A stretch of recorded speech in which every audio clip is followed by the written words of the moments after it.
Gotta go fast, we have no time to waste. The Flash operates at the speed of lightning. Blink once and you miss the fight.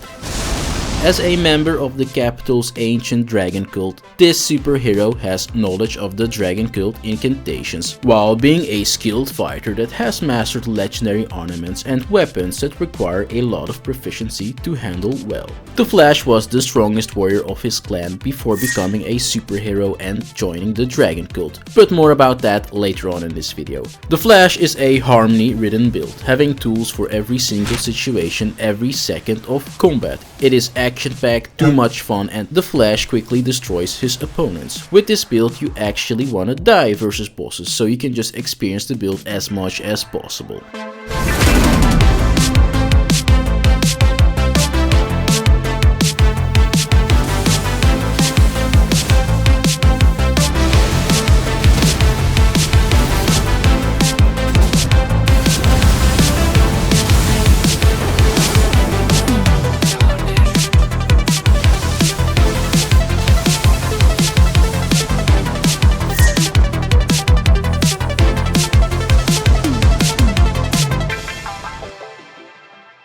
Now there are three different components, or rather weapons, to this build that synergize very well with each other. You want to use Bolt of Gransax as your long-range artillery weapon. With this weapon you can snipe everything from across the map, so the moment you enter the field you can already start obliterating your enemies. You mostly want to use this weapon for its Ash of War because, as you see, it has insane range and it will be our long range tool. It embodies everything that the actual Dragon Cult incantations in the game lack, and it does really good damage in my setup. By the time the enemy nears you, you will already have chipped away a massive chunk of the enemy's HP like this. Then when the enemy comes closer to you, you want to swap over to your Dragon King's Cragblade and start using Thundercloud form. Thundercloud form is now better than ever before, and you can use it as a gap closer to get right on top of your enemies, but you will also deal really good damage and good poise damage in the process of doing so. As you see, with this weapon you will stance break enemies quite fast and easily. It is therefore a nice multifunctional weapon that bridges the gap between our long range Bolt of Gransax and our close range Dragon Cult incantations, while also setting up nicely for using our Dragon Cult incantations by stance breaking the enemy. Using the Ash of War is also really fun. It is one of the most unique Ashes of Wars in the game, as it actually uses your body as a weapon. Then when you get into melee range, like I said, you want to start using your Dragon Cult incantations. The Dragon Cult incantations are all relatively close range to even just completely melee range, so you do have to be close to the boss usually to use these incantations. But with our weapons we have everything we need for the situations where we're not close in range, and have a way to start the fight the moment the boss music starts playing. What is that music that I'm hearing all of a sudden? Oh wait, I know, that's the music that is telling you that you still need to give the video a like and to subscribe if you're still not subscribed.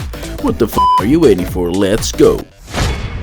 In regards to the Dragon Cult incantations, you mainly want to use Ancient Dragon Lightning Strike as your big burst damage skill. It will deal great damage and you can obliterate a lot of things with it. Especially versus larger targets or multiple targets at once, it will pack a nice punch.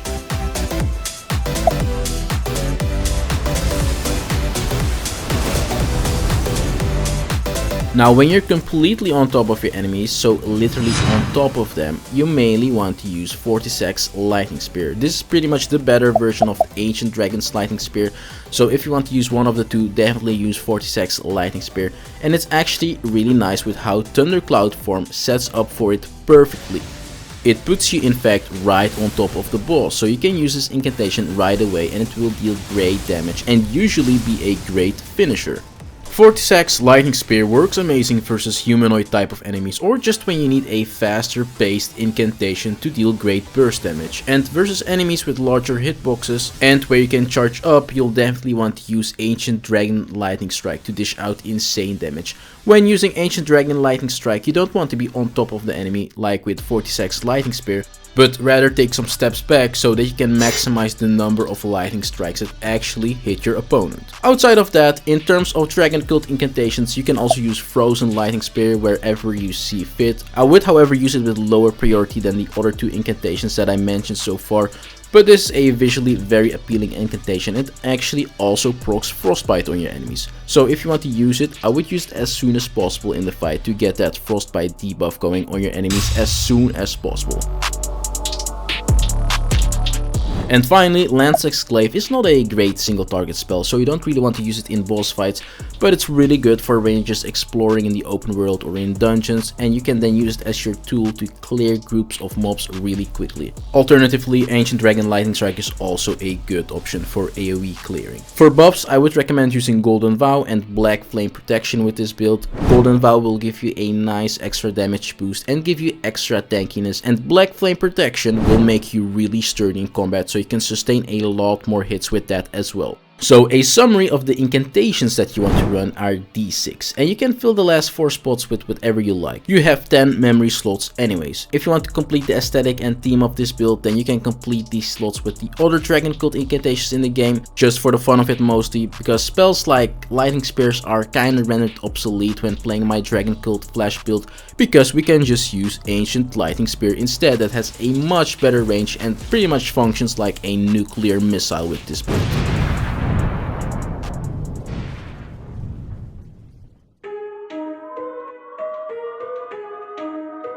Now, Bolt of Gransax Ancient Lightning Spear is in fact an Ancient Lightning spell. You wouldn't say, right? And thus it's exactly the same type of lightning as the red Dragon Cult incantations, which makes this build make a lot of sense from a thematical perspective, right?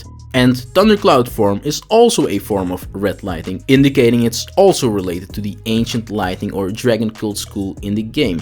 But there's something weird, because Bolt of Gransax and Dragon King's Cragblade are both pure dexterity weapons and have no scaling with fate whatsoever.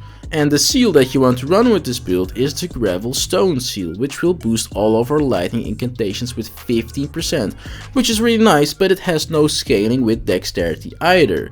Does that not cause a headache when trying to make up your stat distribution? Well, it would be a waste to not make a build where you actually combine the best Dragon Cult weapons that thematically fit perfectly with the Dragon Cult incantations, just because of some stats, right? It's really just all about optimization, and as you know, optimization is my second name.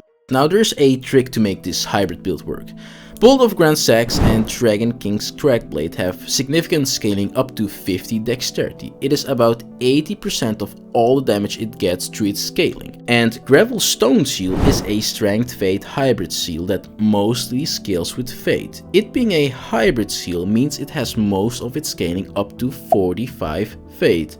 Knowing these two cutoff points is detrimental, because we can accordingly make a hybrid build that in terms of damage output is very strong, but in terms of functionality is extremely versatile and covers you for literally any situation in the game, as you saw earlier. The strength of each individual component in this build compensates for the weaknesses of other aspects in this build, which makes it overall just a perfect mix of lightning. And as you see, the harmony is that you are covered for every aspect of combat.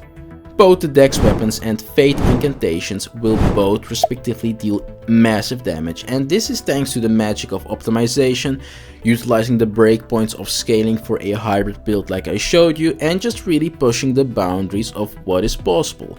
The weapons are also somber smithing stone weapons, so the moment you get them, you can fully upgrade them instantly, which is another bonus. If you want to get either weapon, by the way, like in a much earlier stage of the game, then you can also just ask in my comment section, for example, for someone to trade you one. There are always people wanting to give these types of weapons for free essentially. Or you can naturally progress up into the game, and when you reach the capital in its original form, you can then start making this build. So with all of that in mind, and the soft caps for how our weapons scale with our stats, you want to run these two stat distributions for a level 125 and a level 150 build respectively.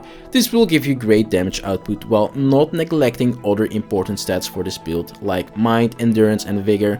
With these stats you will destroy the game completely. If you don't care about caps, then you can go all out like this in the form of a level 250 build. The game will probably become way too easy at that point because you already have everything you need and more with the capped versions, but the beauty is that you can do whatever you want really in Elden Ring, so that is up to you.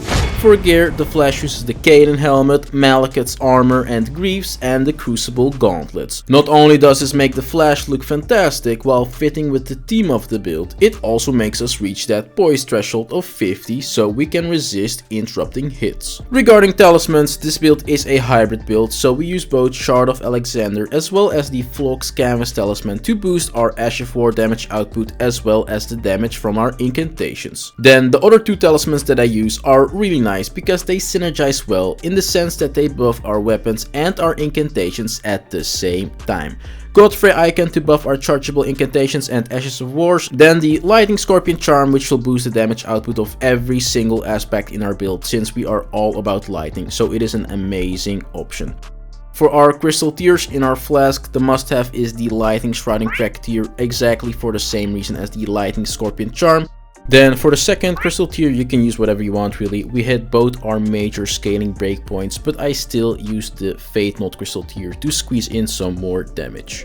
Now, if you're watching this as the follow-up video to my pure dexterity warrior build, then you might think that this is not a pure dexterity build, and you would be 100% right. See, if I would make a late game pure dexterity build, I would just have to upload the video that I already made again, because I would build it exactly the same way as my Get OP early version.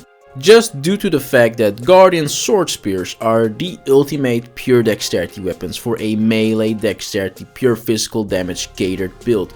Early mid game they are already absolute bonkers like I showed you in that video, but late game it gets even better because you can achieve maximum damage output through their insane scaling and weapon upgrades. So for a melee oriented dexterity build I would just keep using that build, and then for the final talisman slots, because we are now in the late game, you can just use these talismans and it would be a really nice setup. Everything else you need to know is in that video. But if you want to go fully lightning, which is the other part of the coin with the dexterity attribute in Elden Ring, since various powerful dexterity weapons are in fact heavily tied to lightning as a damage source, then this is the ultimate build for that, and instead we become a dexterity fate build that also integrates the lightning incantations in the game to make it the ultimate lightning build that is really fun and powerful. But at the end of the day you can also just do both builds and experience all of it because they're both really fun.